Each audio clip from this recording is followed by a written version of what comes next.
क्या आप जानते हैं एक नॉर्मल सा आम परिवार, सामान्य सी जिंदगी, आराम से सब कुछ चल रहा था।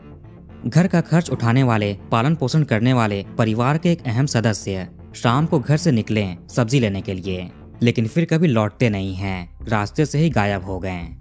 इसकी भनक ना तो बूढ़े माता पिता को थी और ना ही नई नवेली दुल्हन के रूप में आई पत्नी को। ये केस सुलझाने में, इन्वेस्टिगेशन करने में पुलिस वालों से ज्यादा खुद घर वालों ने अहम भूमिका निभाई। लेकिन इसमें भी एक इत्तेफाक और ट्विस्ट है जो वीडियो में आगे पता चलेगा। कोर्ट ने भी एक हैरान करने वाला फैसला सुनाया।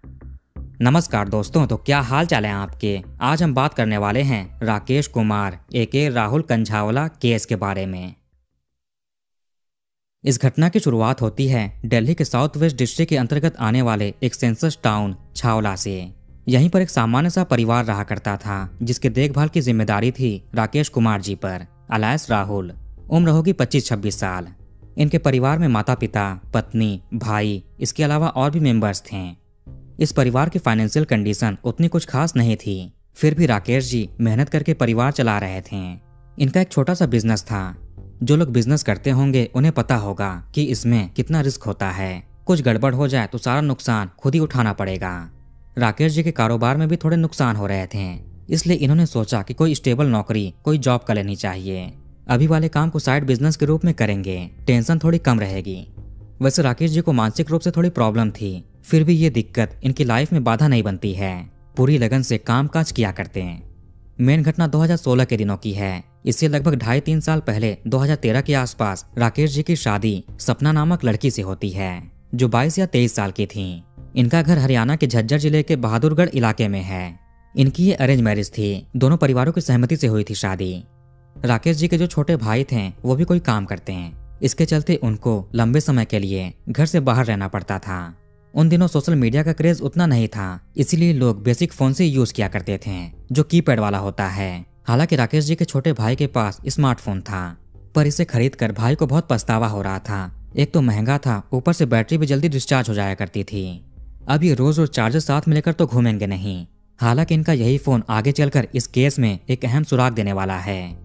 अब बढ़ते हैं मेन घटना पर। 11 जुलाई 2016 की बात है, मंडे का दिन था। सुबह में समय के अनुसार राकेश जी अपने काम पर चले गए। पत्नी और माता पिता घर पर थे, छोटे भाई भी अपने काम से बाहर चले गए। धीरे धीरे शाम होता है। वैसे राकेश जी अपने काम को लेकर थोड़े परेशान चल रहे थे। इन्हें कोई स्टेबल जॉब करनी है जो मिल नहीं रही थी। शाम को ये अपने टाइम से घर पर पहुंचे। इस इलाके में लोग काफी मिलजुल कर रहा करते थे। खाली समय होने पर टाइम पास के लिए एक दूसरे के घर पर भी जाकर बैठते थे। जिस समय राकेश कुमार घर पर आए तो यहाँ पर केवल इनकी पत्नी थी, सपना। माँ पड़ोस में गई हुई थी और पिता भी कहीं बाहर थे। घर आते ही राकेश को पता चला कि सब्जी खत्म हो गई है, रात को बनाने के लिए नहीं है। तो ये इसी समय सब्जी खरीदने के लिए बाजार की तरफ निकल गए। ये 2016 का टाइम है। उन दिनों छावला का इलाका उतना डेवलप्ड नहीं था, आसपास घने जंगल थे, रास्ते में सुनसान एरिया भी पड़ता था। अब शाम से रात होने लगी। पत्नी अपने पति का इंतजार कर रही थी कि कब वो सब्जी लेकर घर पर आएंगे। थोड़ा अंधेरा होने पर इन्होंने उन्हें कॉल किया, लेकिन राकेश जी फोन नहीं उठाते हैं। कॉल पूरा रिंग होता है। जब सासू माँ घर पर आई तो बहू ने उनको बताया, वो भी परेशान हुई। ससुर जी के घर आने पर उन्हें भी पता चला। ये भी अपने फोन से बेटे को कॉल करते हैं, पर वो उठाता नहीं। धीरे धीरे अंधेरी रात हो जाती है। खाना बनाने का, खाने का समय भी समाप्त हो गया। सोने का टाइम हो जाता है, पर अभी भी राकेश जी का कुछ अता पता नहीं। गांव के कुछ लोग उन्हें ढूंढने के लिए बाजार भी जाते हैं, लेकिन वो कहीं नहीं मिले। यही सब करते धरते अगला दिन शुरू हो जाता है। रात भर कोई ठीक से सो नहीं पाया। दिन निकलते ही पत्नी सपना सीधे पुलिस स्टेशन पहुंची और गुमशुदगी की रिपोर्ट दर्ज कराई। पुलिस कंप्लेंट रजिस्टर करके आसपास के दूसरे थानों में भी भेज देती है कि कहीं कुछ पता चले तो सूचित कीजिए। इधर सभी लोग परेशान थे, डर भी लग रहा था कहीं कुछ हो तो नहीं गया। यहाँ से 29-30 किलोमीटर दूर कंझावला थाना क्षेत्र पड़ता है। ये दिल्ली के नॉर्थ वेस्ट डिस्ट्रिक्ट में है, पहाड़ी इलाका है।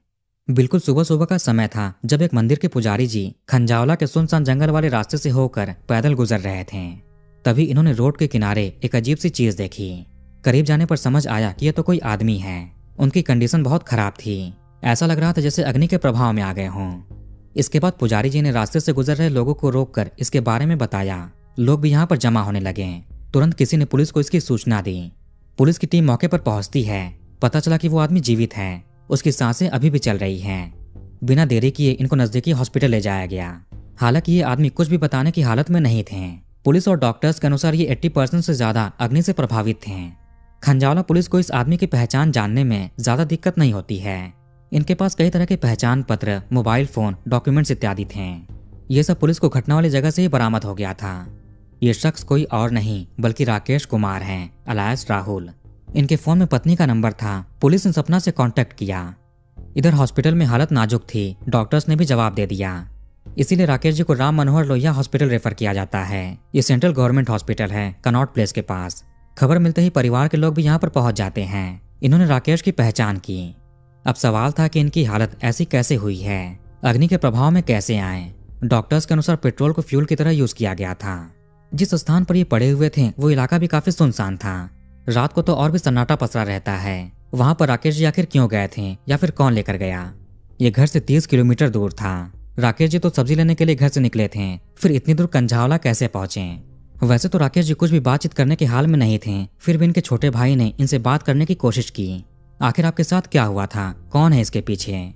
मीडिया रिपोर्ट्स के अनुसार ये उंगलियों से 2 का इशारा करते हैं, यानी वो 2 लोग थे। ये पेन और पेपर लेकर कुछ लिख कर भी नहीं बता सकते थे।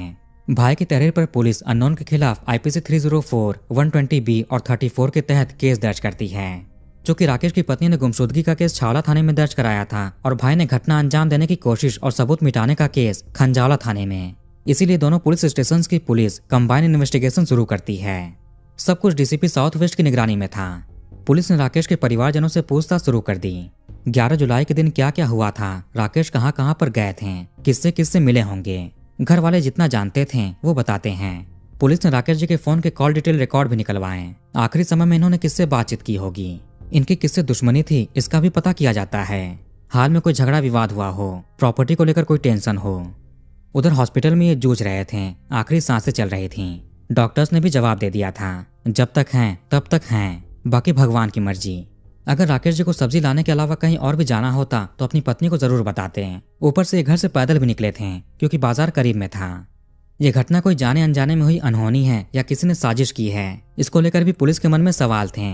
यदि किसी ने साजिश रची है तो ऐसा तरीका क्यों अपनाया, अग्नि वाला? कोई और भी तरीका अपना सकता था। अगर उसका मकसद राकेश को रास्ते से हटाना ही था तो जीवित क्यों छोड़ा? पत्नी सपना पुलिस को बताती हैं कि पिछले कुछ समय से राकेश बहुत परेशान चल रहे थे। पैसों की दिक्कत थी, उनका काम भी ठीक से चल नहीं रहा था। किसी और जॉब की भी तलाश कर रहे थे लेकिन मिल नहीं रही थी, इसीलिए वो बहुत उदास रहते थे। कहीं उन्होंने स्वयं ही तो ऐसा नहीं किया है? पर राकेश ने अपने भाई को 2 का इशारा किया था, पुलिस उसको भी नजरअंदाज नहीं कर सकती। हर तरीके से ऑफिसर्स को ये घटना बहुत कंफ्यूजिंग लग रही थी। कई एंगल से जांच किया जा रहा था पर कोई सुराग नहीं मिल रहा। घर वालों का हॉस्पिटल से घर, घर से हॉस्पिटल आना जाना लगा रहता। राकेश भी कभी होश में रहते थे तो कभी बेहोश हो जाते हैं। इनकी कंडीशन में भी कोई सुधार नहीं हो रहा था। पुलिस इनका स्टेटमेंट लेने की कोशिश करती है लेकिन डॉक्टर्स मना करते हैं कि कंडीशन सही नहीं, स्टेटमेंट के लिए फिट नहीं है। लगभग 5-6 दिन के बाद 17 जुलाई 2016 को उन्होंने अंतिम सांस ली। इनका स्वर्गवास हो गया। घर में पहले से ही लोग काफी दुखी थे। जिस बात का डर था वही हो गया। सबका रो रो कर हाल बेहाल होने लगा। केवल 3 साल पहले ही शादी हुई थी, पति चला गया। शुरू में तो पुलिस इस केस को काफी सीरियसली हैंडल करती है। अलग अलग लोगों के स्टेटमेंट्स दर्ज किए गए। सबसे पहली बार जिन पुजारी जी ने राकेश जी को उस हाल में देखा था उनसे भी पूछताछ किया गया, बयान दर्ज करते हैं। हालांकि इस घटना का कोई भी चश्मदीद गवाह नहीं था। राकेश जी की किसी से भी किसी प्रकार की कोई भी दुश्मनी नहीं मिली। पुलिस की टीम घटना वाली जगह जाकर भी अच्छे से जांच पड़ताल करती है। पता चला कि थोड़ी ही दूर कंस्ट्रक्शन साइट है, वहां से रोड के बीच में घना जंगल है। इसी जंगल से होकर पुलिस को एक ट्रेस मिला, रास्ता मिला। जैसे कंस्ट्रक्शन साइट के पास घटना अंजाम दिया गया है, लेकिन राकेश जैसे तैसे रोड के किनारे पहुंचे ताकि इनको कोई देखे और अस्पताल ले जाए। पर पुलिस को कोई सुराग, कोई क्लू नहीं मिल रहा था। राकेश भी जब जीवित थे तो कुछ बता नहीं पाए। इन सब के चलते पुलिस ऑफिसर्स का इंटरेस्ट इस केस से हटने लगता है। इस पर ये कम ध्यान देने लगे। माता पिता, भाई, पत्नी सभी पुलिस स्टेशन के चक्कर लगाते रहे, केस की अपडेट लेते हैं। ये सब घटना का पता चलने वाले दिन से 15 दिन के बीच में ही हो रहा है। स्वर्गवास के बाद पुलिस ने IPC 302 का चार्ज भी केस में ऐड कर लिया था। परिवार के किसी भी मेंबर ने किसी पर भी अपना संदेह नहीं जताया। राकेश एक सीधे साधे व्यक्ति थे। थोड़ा मेंटल हेल्थ इशू था, लेकिन ये भी कभी किसी काम में बाधा नहीं बना, ठीक से सारे काम करते थे। अब इस परिवार में और भी कुछ बदलने वाला है। जैसा कि मैंने आपको शुरू में बताया कि भाई के पास एक स्मार्टफोन था, घर में केवल इनके ही पास था, बाकी लोग कीपैड मोबाइल यूज किया करते हैं। लेकिन जो स्मार्टफोन था उसकी बैटरी बार बार डाउन हो जाती थी। इससे भाई बहुत परेशान रहते हैं। इन्होंने घटना से कुछ दिन पहले अपना स्मार्टफोन अपनी भाभी को दे दिया, यानी राकेश की पत्नी सपना को, और उनका कीपैड फोन खुद यूज करने लगे। हालांकि उस स्मार्टफोन में कुछ इंपॉर्टेंट डॉक्यूमेंट्स थे, इसके चलते कभी कभार भाई वो फोन ले लिया करते हैं जब भी जरूरत पड़े। ये भी नॉर्मल था। ऐसा ही भाई ने 23-24 जुलाई के आसपास भाभी से अपना फोन मांगा कुछ काम के लिए। इसी दौरान माता पिता अपने छोटे बेटे के पास आते हैं। उन्होंने कुछ बातें इनसे शेयर की। राकेश के माता पिता ने नोटिस किया कि जो बहू है सपना, उसका व्यवहार घटना का पता चलने वाले दिन से ही थोड़ा अजीब है। जब वो परिवार रिश्तेदार के साथ रहती तो दुखी दिखती थी, लेकिन जब वो अपने कमरे में होती या अकेले कहीं होती तो नॉर्मल रहती, फोन पर किसी से हंसकर बात करती। राकेश जब अस्पताल में थे तो घर पर लोगों का आना जाना था, उसमें तो उतना ध्यान नहीं दे पाए। लेकिन 17 जुलाई को जब बेटा हमेशा के लिए चला गया तब बहू के व्यवहार में भी परिवर्तन साफ साफ दिखाई देने लगा। ये कुछ ज्यादा ही फोन पर किसी से बात करती थी, हंसकर करती। इसके हंसी के ठहाके बाहर भी सुनाई देते हैं। माता पिता की ये सब बातें सुनकर छोटे भाई को अजीब लगा। इनके दिमाग में भी कुछ खटकता है। ये अपने हाथ में वही फोन लिए हुए थे जो भाभी यूज करती हैं, इससे ही कॉल पर बात करती हैं। अब भाई ने ये फोन चेक किया। वैसे इस फोन में ऑटो कॉल रिकॉर्डिंग का फीचर ऑन था, यानी जब भी कोई कॉल आएगा उससे बात करें वो ऑटोमेटिकली रिकॉर्ड होकर सेव हो जाएगा। राकेश के छोटे भाई ने कॉल रिकॉर्डिंग सुननी शुरू कर दी अपने माता पिता के साथ। उसमें सपना किसी आदमी से बात कर रही है। उस आदमी ने पूछा बहादुरगढ़ कब आएगी। बहादुरगढ़ में सपना का मायका है, इसका मतलब वो आदमी भी वहीं का रहने वाला होगा। उसके पूछने पर सपना ने जवाब दिया, अभी तो मैं नहीं आ सकती, मुझे फूल बहाने जाना है। इसका कहने का मतलब उन फूलों से है जो अंतिम संस्कार में यूज हुआ था। जो बच गए उनको नदी में बहाना है। इस पर आदमी ने पूछा कितने दिन लग जाएंगे। इस पर सपना जवाब देती है 1-2 दिन या 2-3 दिन, कभी भी बहा देंगे। फिर आदमी ने कहा आने के बाद कांटेक्ट करूंगा तेरे से। इस पर सपना कहती है मेरे से बात कर लिया कर, ऐसा मन तो ना बना कि बिल्कुल ही बात करना छोड़ दिया। इस पर आदमी ने जवाब दिया मैं तो करता हूँ, तेरा ही फोन नहीं आता, तेरे पास एक से ज्यादा बार फोन नहीं कर सकते हैं। राकेश के भाई एक एक कर सारी कॉल रिकॉर्डिंग सुन रहे थे। सुनते सुनते एक बातचीत पर इनका ध्यान गया। सपना उसमें मोटा मोटी कहती है कि जब ऐसा ही करना था तो ऐसा करते कि पता नहीं चलता, अग्नि का इस्तेमाल क्यों किया, उसको इतनी पीड़ा क्यों दी। एक तरफ सपना अपने पति के जाने से खुश थी और दूसरी तरफ घटना अंजाम देने के तरीके से परेशान थी। एक बार में ही काम कर देते।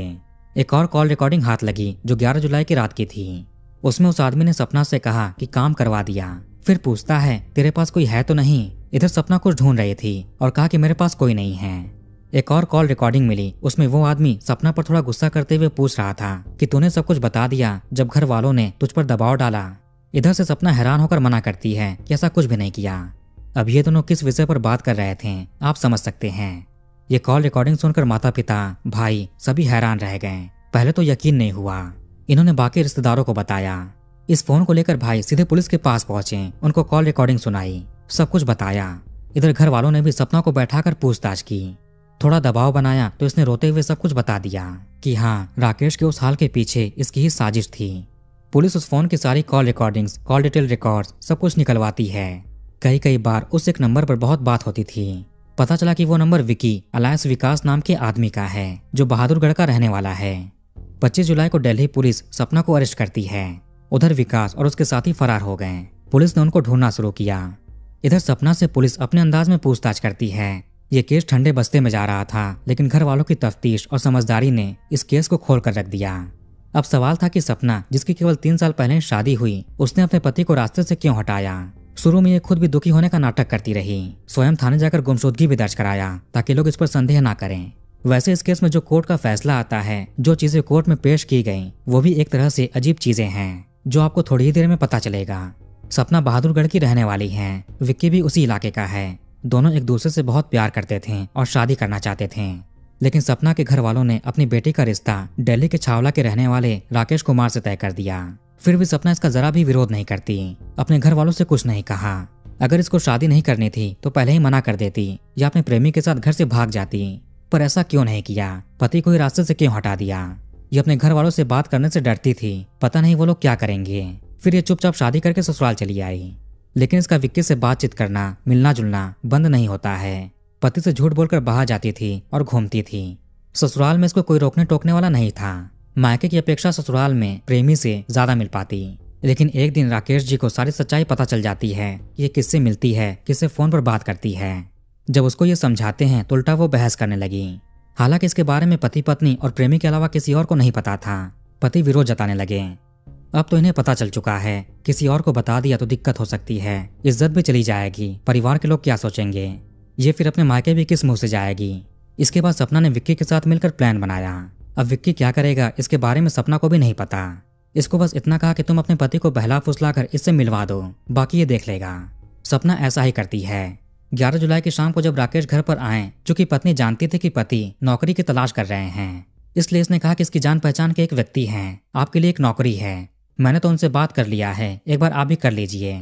फिर ये एड्रेस देती है कि आ जाइए और अभी जाइए। राकेश अपना कुछ डॉक्यूमेंट लेकर इंटरव्यू के लिए जाते हैं। इधर पत्नी ने सबसे झूठ कहा था कि सब्जी लेने के लिए गए हैं। राकेश काफी खुश थे। सपना ने जो एड्रेस दिया था, पति वहीं पर जाते हैं। वहां पर ऑलरेडी एक बाइक पर 2 लोग इनका इंतजार कर रहे थे। विक्की की राकेश से मुलाकात हुई। हालांकि राकेश इस प्रेमी के बारे में नहीं जानते थे कि एग्जैक्टली यही है। बस इतना पता था कि इनकी पत्नी किसी से बात करती है, किसी से मिलने जाती है, पर वो विक्की है ये नहीं पता था। नौकरी का झांसा देकर राकेश जी को बाइक पर बिठाकर वो लोग अपने साथ ले गए। ये कंझावला जाते हैं। यहीं एक कंस्ट्रक्शन साइट के पास रुककर मीटिंग की। विक्की राकेश की नौकरी को पक्की कर देता है। कहा कि अब चलो पार्टी करें। यहीं पर शराब निकाली और पार्टी करने लगे। हालांकि राकेश ये सब नहीं पीते थे, फिर भी नौकरी का वास्ता देकर खुशी का माहौल है ये कहकर शराब पिलाई। जब वो नशे में हो गए तो विक्की अपने साथियों के साथ उन्हें जंगल में लेकर जाता है। हाथापाई की, पत्थर भी फेंका। फिर ये लोग पेट्रोल छिड़कते हैं और काम अंजाम दिया। राकेश जी चीखते चिल्लाते हैं, बचाने की गुहार लगाई। इधर विक्की और इसके साथी थोड़ी देर यहीं रहे, पर जब लगा कि कहानी समाप्त हो गई है तो बाइक से निकल गए। खंजावला बहादुरगढ़ के करीब है, पर इधर राकेश की सांसें चल रही थीं। जैसे तैसे ये मदद के लिए रोड के किनारे पहुंचे। सुबह होने पर पुजारी जी और लोगों ने इन्हें देखा, अस्पताल ले गए। 5-6 दिन के बाद इन्होंने आखिरी सांस ली।